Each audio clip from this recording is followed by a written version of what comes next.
Well, thank you very much for that very generous introduction. I'm not sure I can live up to that praise, but I will do my best.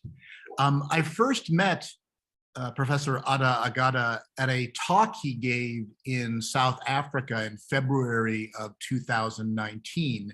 And I was immediately struck by what a vibrant and fascinating philosopher he is. Now, at first glance, it might seem that Professor Agada and I have very little in common professionally. He is a distinguished scholar of African philosophy, while I research Chinese philosophy. However, African and Chinese philosophy have had similar fates. As Peter K.J. Park points out in this seminal book, Africa, Asia, and the History of Philosophy, Racism in the Formation of the Philosophical Canon from 1780 to 1830, there were three common views among Europeans in the 18th century about the origin of philosophy. One view was that philosophy originated in Africa and was imported into ancient Greece from Africa. This is indeed suggested by the dialogues of Plato. Another view was that philosophy originated in South Asia and from there came to ancient Greece. This would help explain some of the similarities between Pythagorean and Platonic views on reincarnation and views found in Indian philosophy, for example. Now, I'm sure you can guess what the third common view among Europeans on the origin of philosophy was in the 18th century. Well, it's a trick question. The third theory prevalent among Europeans in the 18th century was that philosophy originated independently in both Africa and South Asia, and both cultures gave philosophy to ancient Greece. Yes, the view that philosophy originated independently and only once in history in ancient Greece was an idiosyncratic view in early modern Europe. In addition, when Jesuit missionaries who received extensive exposure to European philosophy as part of their training first encountered Chinese thinkers like Confucius and Mengzi in the 17th century, they immediately recognized them as fellow philosophers. Indeed, the first translation of the Analects, the sayings of Confucius and his immediate disciples, into a European language was the Jesuits' Latin translation, Confucius Sonorum Philosophus, whose title means Confucius, the Chinese philosopher. Nonetheless, by the end of the 19th century, and I should add that when mainstream European philosophers like Leibniz, who's still on the curriculum of any mainstream Western philosophy department, encountered Chinese philosophy, Leibniz had nothing but praise for the high quality of Chinese philosophy, and also argued that the I Ching, the classic of changes, independently had developed binary arithmetic, which Leibniz himself also discovered independently, and which of course became the basis for computer science and computer technology. Nonetheless, as Park shows, by the end of the 19th century, African, South Asian, East Asian, and indigenous American philosophy, sometimes called American Indian philosophy, had been largely banished from the European philosophical curriculum. Why? Well, Anglo-European economic imperialism required a rationalization, and this led to the rise of pseudo-scientific racism. Sadly, Immanuel Kant was a major figure in providing this rationalization. In his lectures, Kant asserted that only the Caucasian race is capable of doing philosophy. And I apologize for even reading the horrible things that Kant said, but sometimes we have to face what people said in order to understand its influence and to overcome it. So these are translations from Kant's anthropological lectures, and Mark Larimore published an article in the Canadian Journal of Philosophy in 1999 that I can give you a reference to that translates these passages. Kant writes, quote, "The race of the whites contains all talents and motives in itself." And then he hierarchically arranges other races beneath the whites and claims that, again, I apologize, but I'm quoting him, "The Hindus," Kant writes, "have a strong degree of calm and all look like philosophers. That notwithstanding, they are much inclined to anger and love. They thus are educable in the highest degree, but only to the arts and not to the sciences. They will never achieve abstract concepts." Next, and again, I apologize for saying this, but I'm just quoting Kant so we can recognize what he'd done. "The race of Negroes is full of affect and passion, very lively, chatty, and vain.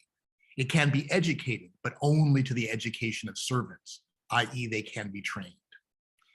And then he says, "The indigenous American people are uneducable, for they lack affect and passion. They are not amorous, and so are not fertile. They speak hardly at all, care for nothing, and are lazy." Kant ranked people in East Asia at the same level as people in South Asia. And in another context, and there's a good article by Julia Ching about this, Chinese Ethics and Kant in Philosophy East and West from 1978, he says, "Philosophy is not to be found in the whole Orient. Their teacher Confucius teaches in his writings nothing outside a moral doctrine designed for the princes and offers examples of former Chinese princes. But a concept of virtue and morality never entered the heads of the Chinese." Now, as Peter K.J. Park explains, Kant didn't originate this kind of pseudo-scientific racism, but because of his influence as a philosopher, he helped popularize it. And Kant's later followers rewrote the philosophy textbooks to make it appear that philosophy began in ancient Greece and only in ancient Greece, and reached its inevitable culmination in Kant's transcendental idealism. Now, most philosophers, I think, in the Anglo-European world today would reject the explicit racism of Kant and his followers. However, not all of them would. I would recommend that people look at the article published in the New York Times online in 2018 by Professor Anita Allen of the University of Pennsylvania, "The Pain and Promise of Black Women in Philosophy," where she illustrates some of the outrageous racism that's been shown by contemporary philosophers in the United States. But I do think that most contemporary Anglo-European philosophers would reject Kant's explicit racism. However, the legacy of Kant survives in the a priori assumption most contemporary Anglo-European philosophers make that there never was any philosophy outside the tradition that goes back to Greece and Rome. Indeed, as Professor Agada and I know all too well, many philosophers not only make this assumption that there was never any philosophy outside of the tradition that goes back to Greece and Rome, but they defend it passionately, even when confronted with philosophers like ourselves, who are happy to provide examples of philosophy outside the Anglo-European canon. Like, for example, Zara Jacob in the African tradition, or Mengzi or Zhuangzi in the Chinese tradition. Another problem faced by scholars like Professor Agada is answering the double bind as described by Professor Robert Bernasconi. Bernasconi writes, "Either African philosophy is so similar to Western philosophy that it makes no distinctive contribution and effectively disappears, or it's so different that its credentials to be genuine philosophy will always be in doubt." Amy Oldberding spoke for many of us when she borrowed the same expression to describe the paradox that confronts those of us who study Chinese philosophy. She said, quote, "The double bind for scholars who would promote interest in non-Western traditions, then, can register as an importunate, impossible demand. Show us something we have not seen before, but be sure it looks well and truly familiar to us too. There is reason why Bernasconi, Olberding, and others mark a distinction between Western and non-Western philosophies. But this is not an entirely satisfactory division for our purposes, since, for example, African American, Islamic, and Latin American philosophy are all neglected by the mainstream Western canon, but each is deeply influenced by the tradition that goes back to ancient Greece. Consequently, I have proposed the label, the less commonly taught philosophies, as a handy designation for this heterogeneous group, which includes, among others, Africana philosophy, East Asian philosophy, Indigenous American philosophy, and South Asian philosophy. And if you'll forgive a moment of self-promotion, I talk about these issues in this book, Taking Back Philosophy, a Multicultural Manifesto. And the phrase less commonly taught philosophies, I actually borrowed from my colleagues in language instruction. The phrase less commonly taught languages is used by the Modern Language Association in the United States to identify historically distinct but equally neglected languages, including Arabic, Swahili, and Vietnamese. So I use a similar term to describe the less commonly taught philosophies, which are not by any means identical or part of one tradition, but have in common the fact that they've been excluded from the mainstream canon. Now, Africana philosophy, as opposed to African philosophy, is a sometimes useful label that includes indigenous African philosophy, both pre and post-colonial traditions, and the philosophical thought of the African diaspora, like the African American philosophical tradition. Professor Agada's book focuses on modern African philosophy, particularly, he says, the tradition of philosophical thought that emerged fully in the first half of the 20th century. One of the great issues that occupies this period is the debate over ethno-philosophy. A classic work of ethno-philosophy is La Philosophie Bantou from 1945, translated into English and available on the internet under the title Bantu Philosophy, first translated in 1959 by Placide Tempels. Tempels claims that there is, quote, an ontology that penetrates and informs all the thought of the Bantu people. It dominates and orientates all their behavior. This ontology is never made explicit, but it's implicit in and can be recovered from, he says, a comparative study of the languages, modes of behavior, institutions, and customs of the Bantu. Tempels claim that this implicit ontology of the Bantu was based on a dynamic vital force, in contrast with Western philosophy, which is based on a static notion of being, with a capital B. Ironically, the term ethno-philosophy first gained prominence when used pejoratively by the great African philosopher Paul Huntonji, who dismissed what he called Tempel's naivete for confusing doing philosophy with doing ethno-philosophy. I had the honor of hearing Professor Huntonji speak on the same trip to South Africa where I met Professor Agada. Among the concerns raised by critics of ethno-philosophy like Huntonji and Kwasi Wiredu are the following. They worry, does ethno-philosophy attribute an illusory unanimity to African thinkers? Do all Bantu, much less all Africans, really think this way?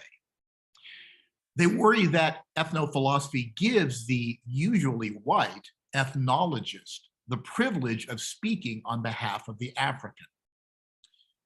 And they worry that the resulting ethno-philosophy lacks the analytic precision and argumentative rigor that are taken as hallmarks of real philosophy by contemporary academic philosophers in the West. A closely related but not identical dispute in modern African philosophy is over particularism as opposed to universalism.